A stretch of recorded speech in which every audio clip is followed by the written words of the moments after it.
Hi everyone, welcome to Boldmere St Michael's Football Club. Thanks very much to the club for such a warm welcome.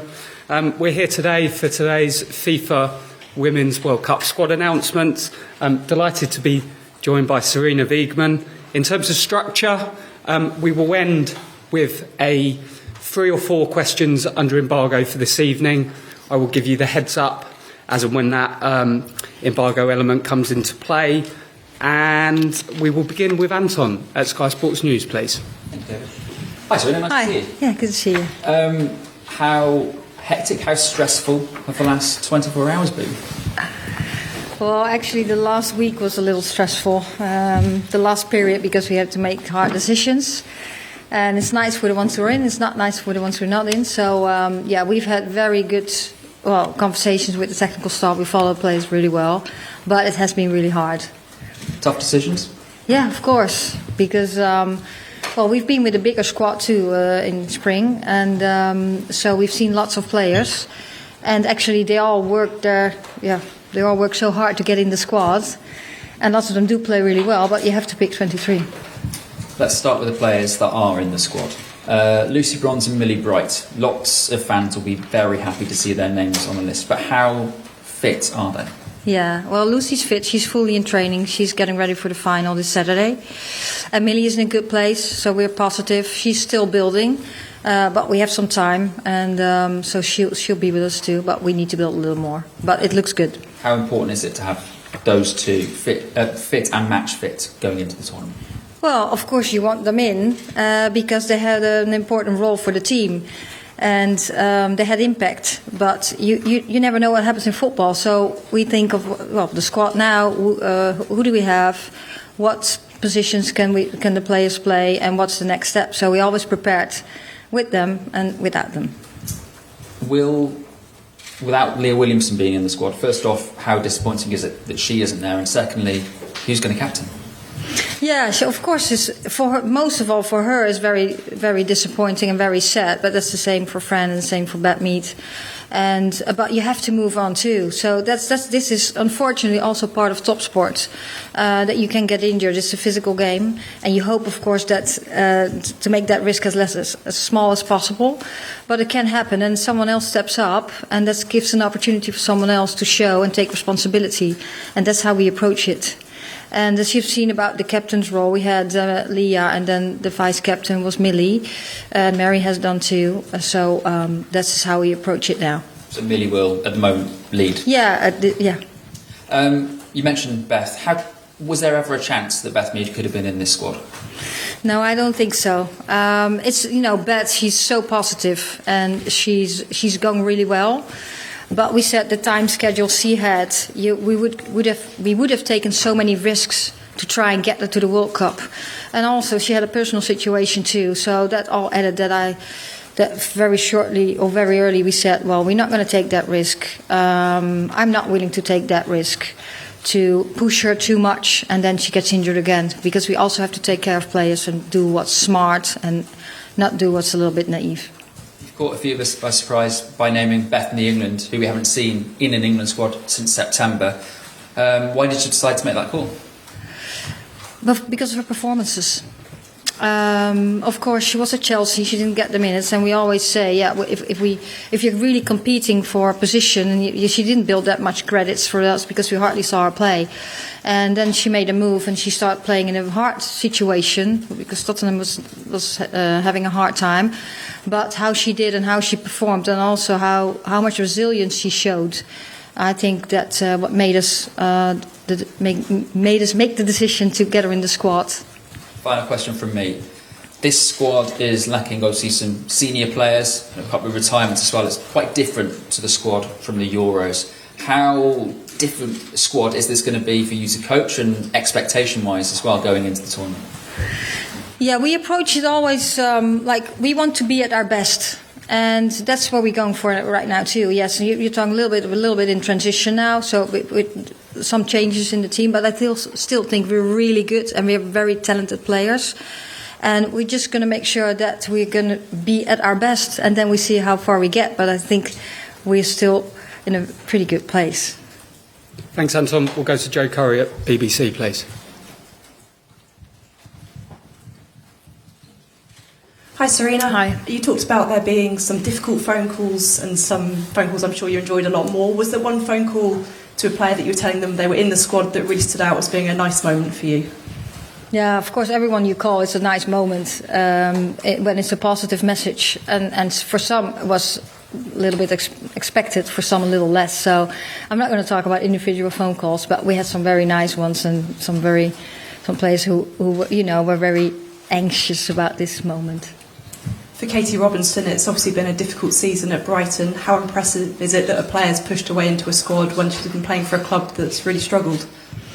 Yeah, I think we've all seen that she's very talented, but she has made a difference at Brighton. So she has had some decisive games for the club, and that was hard. And with us in our camp, she really showed quality too. So she just made us choose her. There are 6 players in your squad who have never been to a major tournament. How do you help them get their head around the experience of going somewhere like Australia, New Zealand and playing in a World Cup? Yeah, well, of course, at one point it's always the first time for players. What we're trying to do is just focus on football, but also know what's happening around you. Yeah, it's going to be really exciting. I saw already 850,000 tickets are sold, so it's going to be a big event. But also bring it back. So, like what you see today here, all these little kids, and they start playing football. That's how everyone started too, and try to get that little kid in yourself on the pitch and play. And try to prepare them as good as possible. So, what's your task? What's your role in the team? Go out there and go play football, and enjoy the moment too. Today is, of course, all about the squad announcement, but the government released a statement saying they're concerned that there's no broadcast deal in place in the UK and other European countries. How worried are you at the moment about that situation? Well, I'm not worried about that situation. I think FIFA and the broadcaster will solve that before the tournament starts. I've heard England is a pretty good place.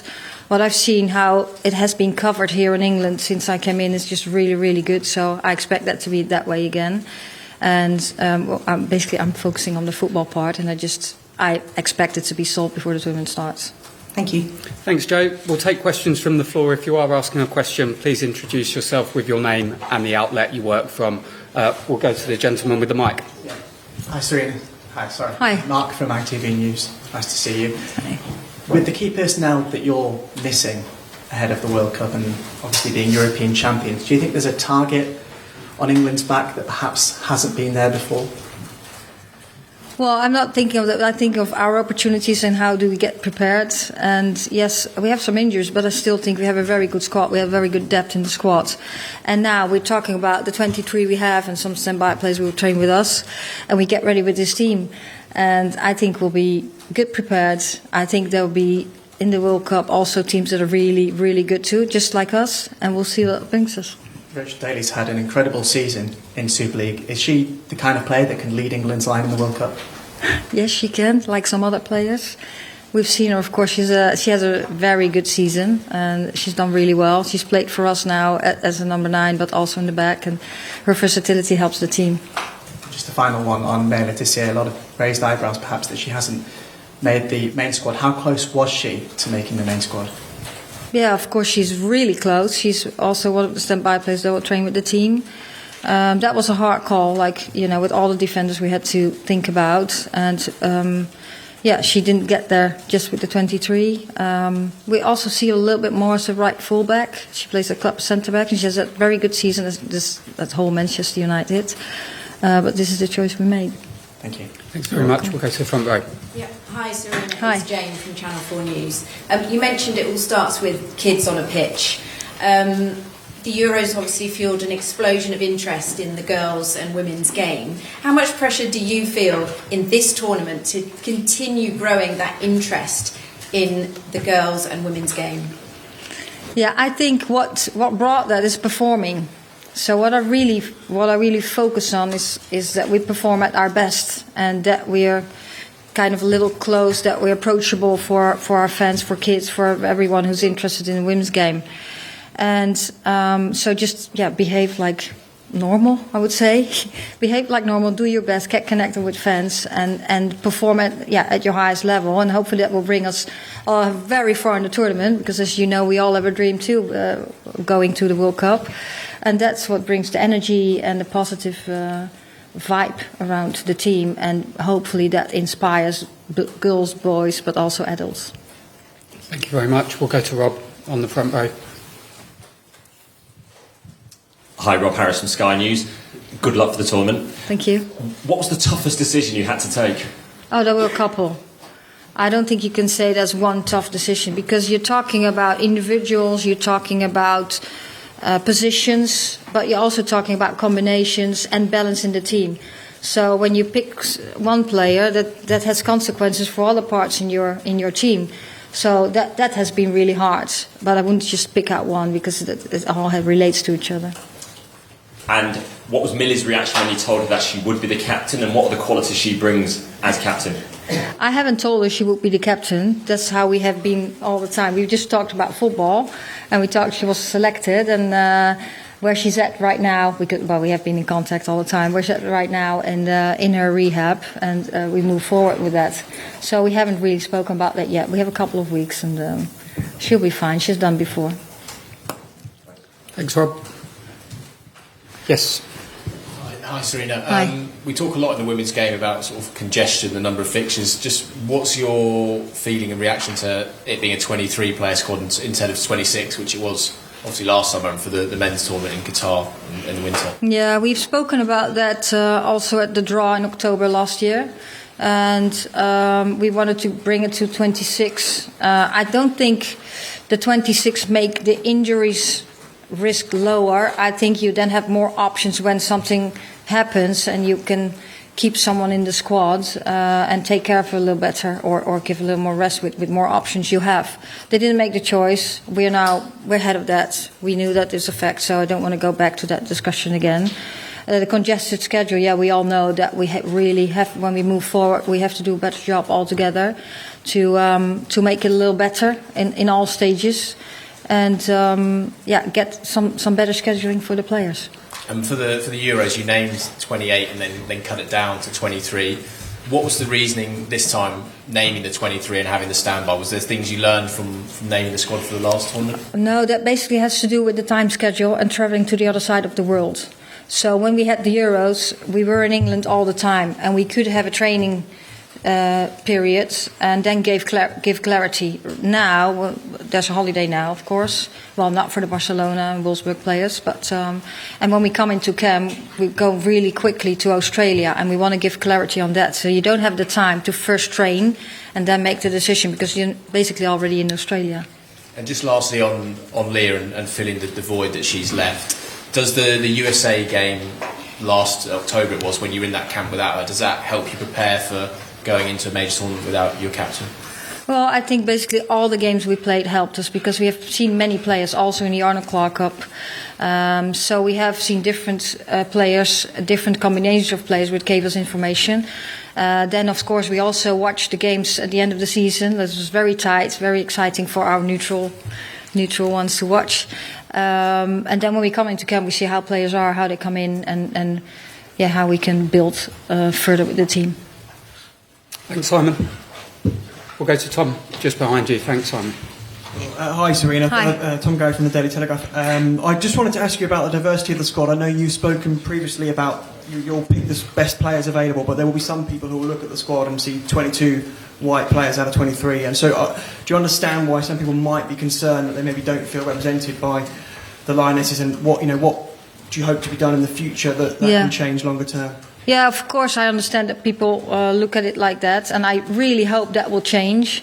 But that won't change overnight. We've spoken about this a couple of times now. And yes, right, I'm like, for the short term, I know the FA is doing lots of things to discover my talents, let girls play, to get more. To get everyone who wants to play football, whatever background you have or wherever you come from, that you have access to football. I think what our squad did, our players did after the Euros, have access in schools, which now has a big result. Hopefully that brings more girls with different backgrounds into the game. So in the future we have more players from different backgrounds in the national team too. But for now, I think that takes a little more time.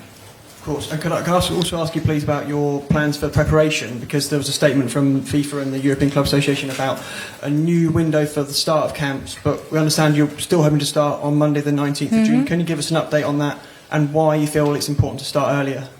Yeah, well, we already had this plan from November last year. So how we came to this plan is, of course, we have our principles, we have the knowledge, we have the expertise and the experience. So we made the plan starting the 19th. We spoke about that with the captains group. Then we spoke about it with the players and the clubs. Know that we are in contact with clubs now, and it's very constructive, but it's not finalized yet. And you know, when you're in a top sport environment, when you go to a World Cup, it's the highest level and the most lots of density, volume, so you have to be at your highest level. We also know that if you have more than 2 weeks rest, which if you would start later on, they have 26 days of no football, that's not good for the preparation for the player. So in welfare of player, that wouldn't be good. So that's why we want to start the 19th. So they have 2 weeks off. Then they start an IDP so they can spend some more time with family also, having a family environment, because we're thinking about getting fresh, getting fit. And then we really have to start playing football. It's not only the physiology, but it's also the decision making in football and getting really ready to start when we start at the 22nd. And knowing we're going to the other side of the world, that takes a couple of days too. It's 2 days of traveling. You can't start training straight away because we first have to beat the jet lag. So we really need that time to get prepared. So I just hope that we keep going with the good conversations and we can solve this. Thank you. Thanks, Tom. We'll go to Phil. Sarina, Phil Medicott from PA. I was just wondering if there's anything more you can say at this point about warm-up fixtures, where we're at with that in terms of, I don't know, when possibly, who against exactly? Yeah, that's the reason why we can't tell anything about that. It has to do with when we can start. If we can start the 90, we have enough days to get ready for such a game. But if we start later, then the players are even longer out for football, and then you have too short time to get ready for a fixture. So I just hope we can do that and play that fixture. But I can't say anything about that now.